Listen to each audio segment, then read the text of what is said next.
Wednesday. Hi, Jen. Hello, Stephanie. How are you? I'm good. Good morning. Good morning. It is still morning for I know. now. What's the weather like where you're at? Because it's lovely here right now. Oh, it's going to be 102 today. It's Oh, ridiculous. never mind. Yeah. Yeah. We've had those temperatures for a while, but it sounds like the wind took them west to your Yeah. area. We just, this is actually August and going into September do tend to be the hottest times of the year for us. So we're roasting. It should start cooling down though, so that's good. It's the that it doesn't cool down at night. Mm, So like I went out this morning, it was already almost 80 degrees mm, at 7 o'clock this morning. So that's when it gets to be miserable, when it just doesn't really cool down at night. But mm. Yeah, like you expect in the mornings and the evenings to have like a seasonal change, right? Where you get yeah. a little reprieve and you can go for a walk or something. But when you can't do that, it's like excruciating. Yeah, I got to go for a walk the day after hurricane slash tropical storm Hillary came through. The next day it was in the 70s, and even though it was humid, it was low 70s, so it was tolerable. And so I was able to go for a walk at lunch. And I mean, I haven't been able to go for a walk at lunch in months Oh, because it's just wow. really hot. So, and That's even in the good. evening, it's still in the 90s, so it's miserable to go for a walk. So, Finding the silver lining in the midst yeah, a tropical storm. yeah. And we didn't have to water the lawn for a week. So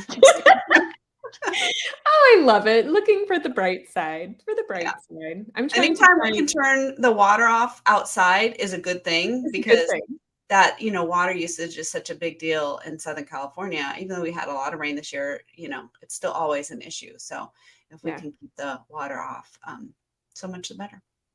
I'm trying to find the silver lining in my current house implosion, Jen. So you might be able to help me. I'm smiling through tears. I was telling you about it before we pressed record. Mhm. We're dealing with some several month journey of horrible stuff with our cats at the moment, and it just keeps getting worse and worse and worse. But one of the silver linings, I think, is we one of our cats that's super sick, and we thought we had him in check, and he's not. Is quarantined to our bedroom, and he normally hangs out with our oldest son, and I'm really enjoying the extra cuddles and like the one-on-one time. It's kind of like with kids, right? When you get Right. like a date night with one of your Mhm. kids and you have multiple ones, you get to see the beautiful pieces and parts of them. Right. So this is me trying to find the silver lining in the vet bills and stress and ugh, bleh, Well, from what one I end tell, to another. people, and this applies to your books too. In fiction, all of this stuff ends up being fodder for fiction, right? That's Because true. those emotions you can go back to Mm, and put them on the page when you're yeah. working through them in fiction. And in nonfiction, especially some like the memoir that you write, Mhm. you're able, and you do this really well in your books, you're able to bring Thank you. out the emotion of a particular moment and how that led you on your journey of whatever the topic of the book is. And Yeah. so I think that's the good and the. I have a friend who says it's the good, find the good in the yuck. And Yeah. so sometimes it's just remembering those moments and knowing that you're going to be able to use that deep human connection that we all feel. Maybe it's not the same exact circumstance, but we feel that same emotion. And Mhm. so you can use that to infuse your writing. I Mhm. think there's nothing worse. And one of the hardest things for me to teach people Mhm. is to put emotion in their writing.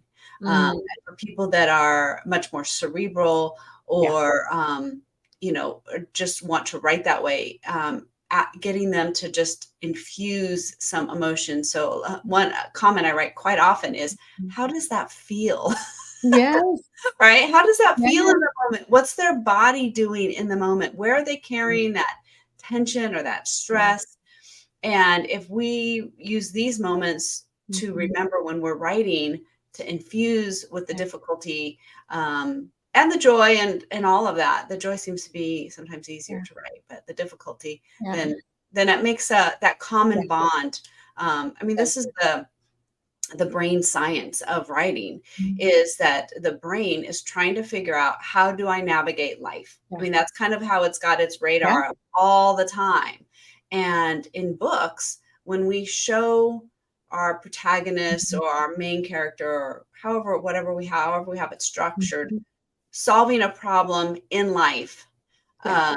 or working through a problem in life, the brain of the reader gets really engaged because it's like, yes, I need this information. And so you Mm, need those emotions to pull them in and to really create that you connection. you do, and when I think about when I'm writing, and I've been doing a lot of it lately, Mhm. um, winky, winky, I close my eyes a lot, Jen, when I get to a part in the message that I actually feel like I want people to feel. Mhm. And I just close my eyes and I really and this is just part of my process. I just allow my brain to go to a place where I have felt that. And Yeah. that's when I try to say, okay, how can I create a parallel with a situation and the goal that I want the reader to get out of it. And I have enjoyed doing that in my newest book manuscript I'm working on. That's a business book marketing book. But I also have been dabbling in fiction off and on and began writing a little bit of a story and did the same thing. It's whatever it is when I close my eyes and I just let my fingers do the work. That's I think where the feelings can kind of come in and run and it's a very fun. It's also a very therapeutic experience Yes. Yes. for all of us, but it does connect and people remember things in with emotion, so they remember think back. So for like a hot one wedding moment, Jen, when I was in college, I did wedding planning for one wedding outside of my own. And then I was like, I'm not cut, my nerves are not cut out for this.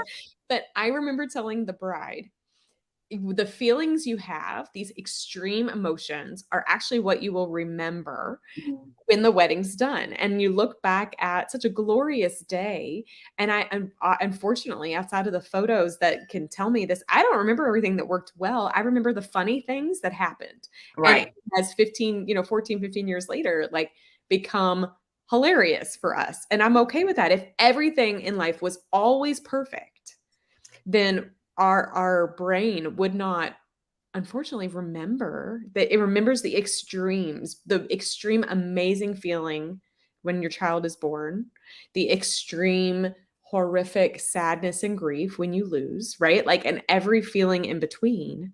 Right. Uh, Well, and that's why roller coasters go up and down, right? They don't just go up and stay there because that would be yeah. boring if you like roller coasters. You do not. I don't ride them for this reason, Jen. I'm not a fan. No, but Um, it's okay. I like your analogy. I'm going there's with a reason that they go up and down, right? And I tell people that your book needs to do the same thing yeah. because if you have just all tension or all good stuff or whatever, Mhm.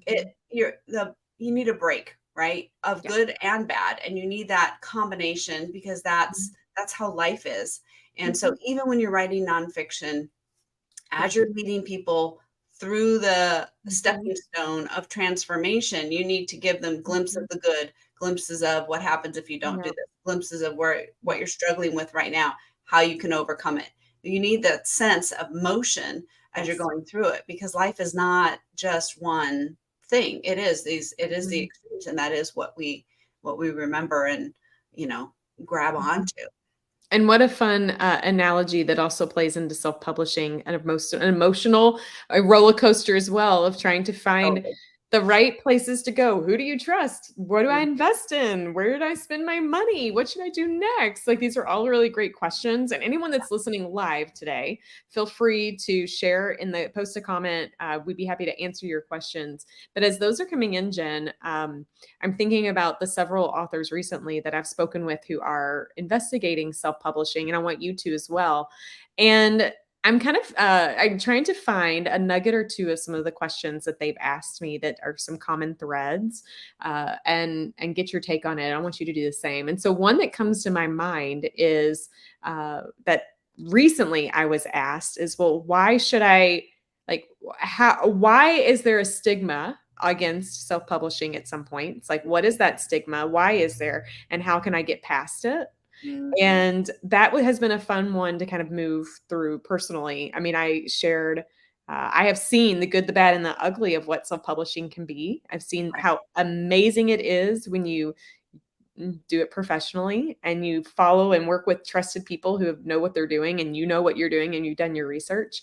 I've seen people throw something up on print on demand that is um, an embarrassment for them and the rest of those who do indie pub, and have to fix it. I've seen mistake after mistake. I've seen it all. So I know why there's the stigma, and it's has everything to do with there's not as much control. However, there's really not control in the hybrid and traditional either. There's just a perceived control of quality that comes there. And so a way around it in my world, and then I want to get your thoughts, is A, invest in professional. We've talked about this on and on. Invest in professional editing and professional cover design. Hands down, you have to. Absolutely. And if you don't have a strong story, do developmental editing before. Like if a strong manuscript will help you sell the manuscript. And then I'm a big fan of imprints, like let's kind of find a way to navigate around the perception by creating an imprint. I recently did a workshop and someone goes, Stephanie, I'm interested in your publisher. How can I learn more about Stargazer? Who are they? And I'm like, oh, it's my imprint. Like it's not it's an imprint that aligns with my self-publishing arm. So I don't know, Jen, what do you think about that question? If an author came to you with that, what would you say? Yeah, so I get this all the time, and the difference is that in traditional publishing, you do have a gatekeeper, right? So you have to get most houses do require an agent. It's hard to get an agent, and then you have to get accepted by Pub Board, and there's just a lot of hoops. A lot of your stars have to align. A lot of it doesn't necessarily have to do with the quality. I mean, it's got to be a good manuscript, right? That's kind of the bottom line. But then there's the whole marketing and sales and topic and all that kind of stuff that goes into it. So if you can jump through all those hoops, then there's sort of an assumption that you have a good quality manuscript, because people in the industry who know what they're talking about have sort of put their stamp of approval on your book. Yeah.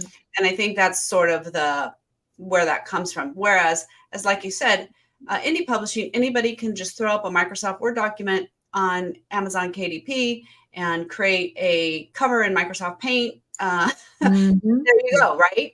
And so there's not the quality control has shifted to the reader instead of the publishing. Honestly, I think it belongs with the reader.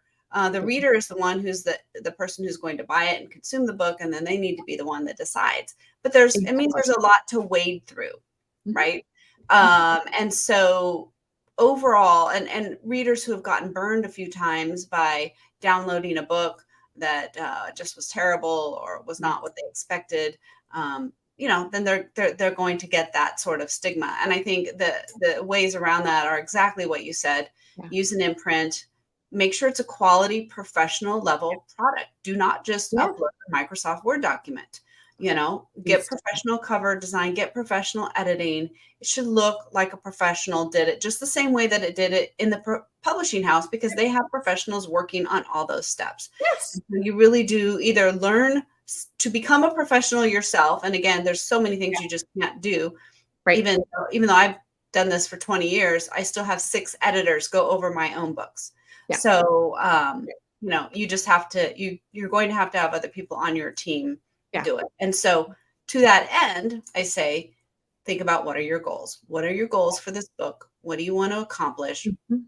If you are writing a book that is a family legacy, a family history, it's going to be a very small circle of people that are very interested in it, then, you can ease up on some of those things, because those people just aren't going to care. They care about what's inside, right? But if you are wanting to make a run for USA Today, that's a pretty high bar. You have to have a huge marketing plan because of the number of sales you have to make in a very specific amount of time. It's a pretty high bar. You've got to have a very quality product, a big platform, a big marketing plan to be able to do that. You're not going to be able to do that if you don't have a quality book. Like if you want to have success in any sort of more tangible way in sales numbers and in dollar signs, you have got to start with a quality product. There's just no way around that. You exactly. And Mary Ellen, she shared that, hi, Mary Ellen, it's good to see you, that it takes a team. She reinforced, she's been there. She's like, I hired a designer, someone who had publishing experience. So give yourself grace if self-publishing is the journey you want to go, to realize just because it's called self-publishing doesn't mean it's alone publishing. It just Right. means you are owning your intellectual property in the journey, but that doesn't mean you aren't pulling and rallying your team together to make sure that the book is at the quality that you want. Jen, what's another question? And Mary Ellen, if you have a question, let us know. Toss it in. But Jen, what's a question that you've gotten asked before from this space that kind of comes to mind? Yeah, I think there's a couple things. One, people just don't really know what the whole process is. Yeah. And so I Yeah. spend a lot of time talking about here's the process, right? And as you and I Right. say, there's kind of three buckets. There's the editing bucket, which Yep. is your developmental Yep. and copy edit that gets your book in shape, and you just can't skip that. Then there's the production bucket, and this is the proofreading, the formatting, the layout, the cover design, the metadata, the back Yep. cover Yep. copy, all of that stuff that makes your product a good product to put up on your retailer site. And then Yep. your marketing. And even though I say marketing is third, it's really not. You need to talk Sure. about marketing from the very beginning, and that Yep. should go all the way through. So you need to think about the whole process and Yeah. where you want to be at the end, so you know where to start at the beginning. So starting to work through some of those questions Mhm. really will help inform every single piece of that process. So understanding what the process is and what your goals are is really the first step. Yeah, and it's important when you know your why, you'll know your how. And there's not only one way to get from point A to point B when it comes to this process. So I think what you're saying and what you've shared, I think is really good insights. If you don't know where to start with having clarity on where you want to go and then start building your timeline. Zan shared an interesting point. Well, first of all, she reiterated the amazing editing, Jen, that you do, and having professional cover designing was amazing. She says she sees lots of conversations of authors making their own covers. It does show. Yeah. It is very rare that when someone comes to me to do a book marketing plan, that I make a recommendation that they need a new cover. And I have done that many times this year. One in particular, I'm not sure that author took my recommendation, but the point of the matter is the book cover sets the tone for the quality of what you're Yes, going to get. it really. And you are more likely to have a poor manuscript read if the cover's strong Mhm. than a beautiful manuscript read if the cover isn't.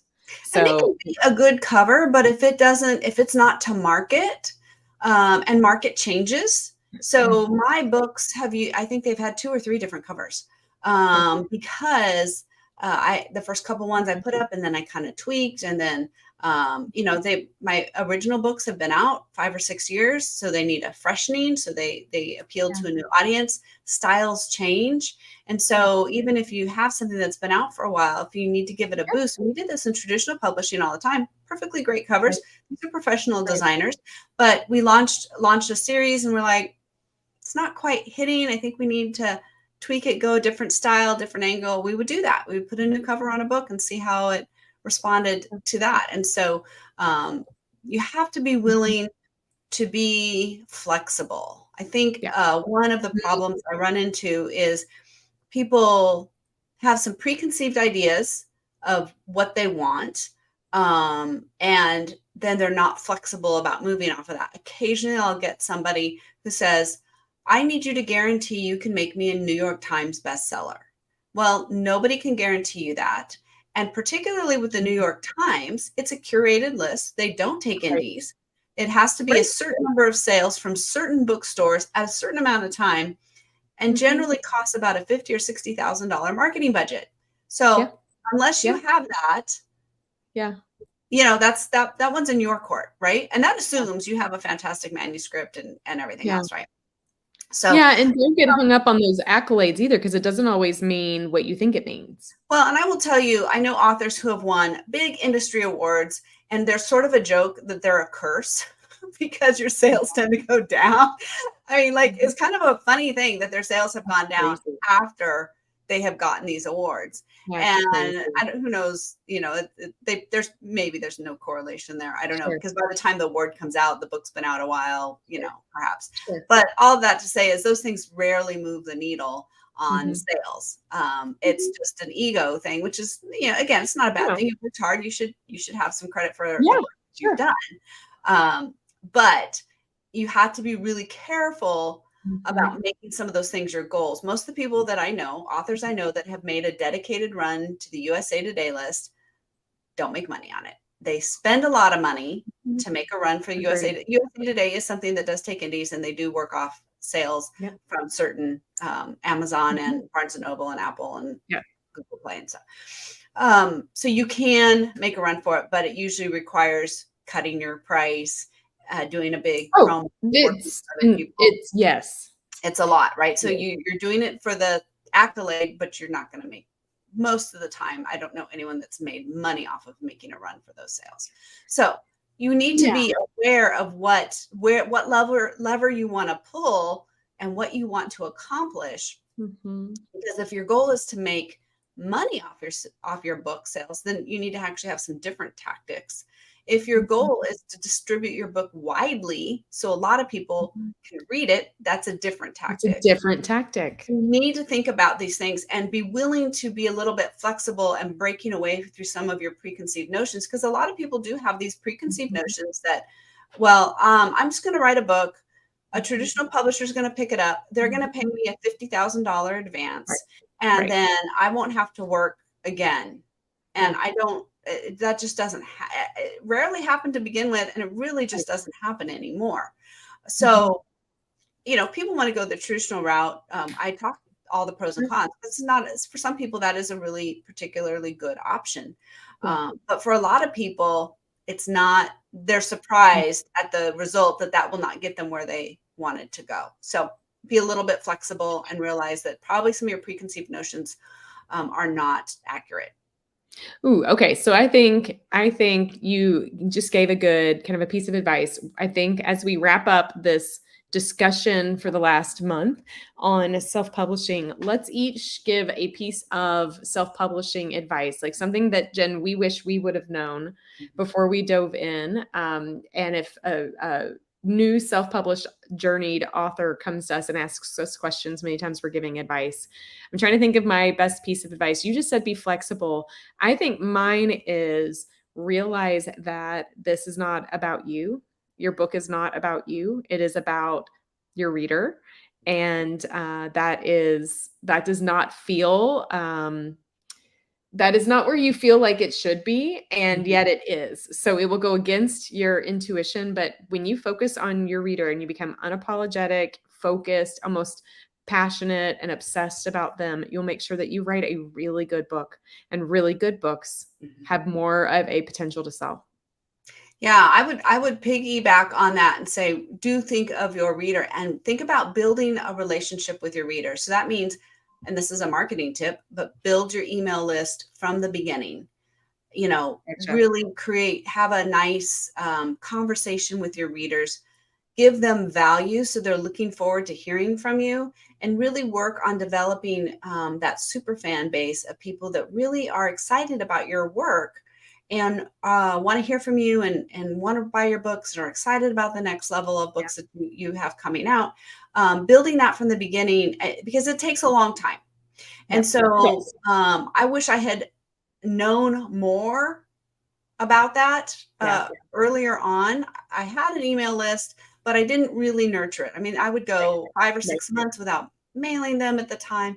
And I think being able to really Hard. connect with them, Yeah. through back matter, through extra Mhm. material that you give them, any little extra stuff that they get. For my group is called Insiders. And they get extra stuff that the Yeah. regular readers don't get. They get extra Yeah. epilogue, short stories, discounts, It's awesome. and stuff, right? Yeah. I wish I would have spent more time building that at the beginning. I think that Mm. for most authors, that list of readers is going to be your bedrock of your Yeah. platform, and so you really want to build that, and then you can ask them, what are they looking for? What do they Exactly. want? Survey them, find out, and that will help you determine how you can talk to them based on what kind of feedback they're giving you. Yeah, and Zan, reinforced that. She said what they do is they demand your next book. Yeah, They do, they tell you what they want, and yeah, smart authors write books that people need and yeah. demand, because books sell that way. It's very true. Ooh, this was a good chit chat today, Jen. I loved it. And I've enjoyed the self-publishing discussion as always. I was looking at our calendar. Next up is talking about how to leverage a book and build and grow a speaking business. Yes, very important. If you are a speaker, you need a book. If you do not have a book, you are leaving money on the table. I say this all the time. Yes, exactly. So I'm excited. We'll dive into that next month.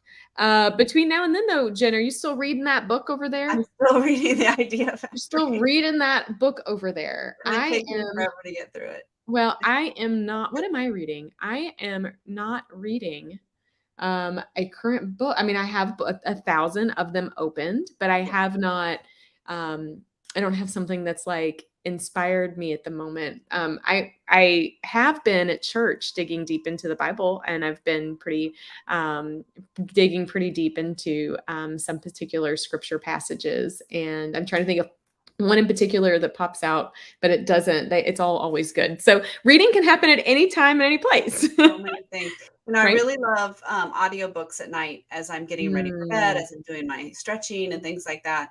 Keeps me motivated. I can definitely work out a little bit longer if I'm listening to an audiobook. And so I'm always got an audiobook going and a fiction book going at night. I don't like to read nonfiction at night because it makes my brain spin. I start thinking about things, Right. right? So I try to keep my nonfiction reading to the day, but that definitely makes that nonfiction pile grow a lot faster. Okay. Zan said that she's reading The Happiness Oh, Advantage. nice. I've not read it, Zan. If you want to share like your favorite takeaway, put it in the chat. We'll share it. It sounds amazing. Hello, I would love that the advantage of, and I can only imagine that part of the outcome is the discussion on when you are seeking happiness, how that helps you see the world, engage with people differently, and have a leg up on a lot of opportunities. I can only imagine that's probably a takeaway of the book, but I'm curious. Now I'm curious, Zan, what do you think? That sounds great. Have you read that, Jen? No, but I've heard of it. And I was Mhm. just thinking, I have mentioned this here before. I think John Acuff's soundtracks.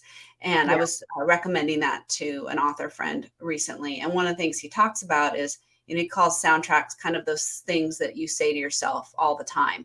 And most of what we say to ourselves is pretty negative. Like we talk to ourselves in ways Yeah. we would never, Yeah. ever talk to Mhm. other. Mhm. And we need to just cut that out, right? We just need to We do. stop. And We do. so in soundtracks, he talks a lot about rewriting some of those scripts and how you can do that, and some other things that are. It's a great book. It's super easy read. Yeah. So, and Oh, I John is love his funny. book. He's He's so got funny. and his podcast, All It Takes Is a Goal, short podcast, about 25 minutes. If you listen to it at 1.5 speed, like I do, then it's like 13 Mhm. minutes, 15 minutes. I don't know what that is. Mhm. Mhm. But there's so much about that. You can choose your thoughts, right? And that's Yeah. one of his point is not everything you think is true. And so you can choose, am I going to think a happy, something in a positive way that's a positive frame, or am I going to think about something in a negative way? And Yeah. especially stuff about the future, we don't know. We might as well go either way. Mhm. So yeah, as Ann says, we spend our time and mental energy focusing on can become our reality. Yeah. I mean, Mhm. there is something about uh, confirmation bias, right? What we think, what we're looking for is what we see. If you've ever bought a new car, all of a sudden you see that same car Mhm. everywhere, right? Mhm. So there is No, that kind of it confirmation is. bias. What we're looking for is what It we will is. see. So if you're When I looking for a did, negative outcome, you're gonna find it. yeah, When I did, speaking engagements for my first book, Color Today Pretty, I always talked about, this cycle of what you think becomes what you speak, and what you speak becomes what you seek. So mhm, when if you don't shift how you see the world, you will start speaking things out there that will start attracting in your life, things that you don't want. So if you want good in the world, then you need to start by thinking it's possible yeah. and shifting how you see the world. Because the world in and of itself isn't really always going to change. It's how you come to the table. Like you can be the contagion of positive energy and begin what you want to see. And the author journey is hard. Like we were saying at the beginning, this is a roller coaster, right? You're going to have a lot of emotions. You're going to have good days. You're going to have bad days. You're going to have good reviews. You're going to have bad reviews. And you do need some of that emotional resilience to stick with it, to Yes. kind of ride those waves and to, reset yourself. And so I Yes. think that's really reading some of these books to help you have a better frame of mind. This is not for the faint of heart. Right, it's not. It's And it not, but doesn't end. it's I mean, not, but it's how we you know, grow. it is how we grow. I mean, I'm 6 years into it as an author, and Mhm. I'm still writing the ups and downs, because in the morning, I check my sales and my ad Right. spend, and I keep a chart, and I'm like, wow, that was not a great day yesterday. Oh, that was a great day yesterday. You're Yeah, back and you forth, right? learn. You Right, you know, learn.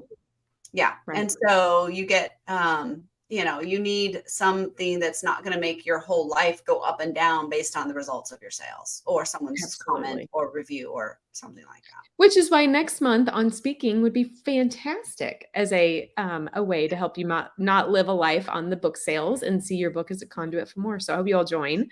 Then we'll talk all about all different things there. But I hope you've enjoyed this one too on self-publishing ins and outs. I think we've shared a lot of behind the curtains on it. I'm excited about the next one. Okay, Jen, send us off to outer space. I want to go to outer space today. They won't have cat issues up there, There you right? go. Well, authors, your words matter, your message matters, and you matter. So we invite you each week to join us as we take you to the page and beyond as we discuss all things books and marketing. So join us next week as we talk about how to do that with some speaking. It's very exciting. Yay. Bye, guys. Have a good one. Bye-bye.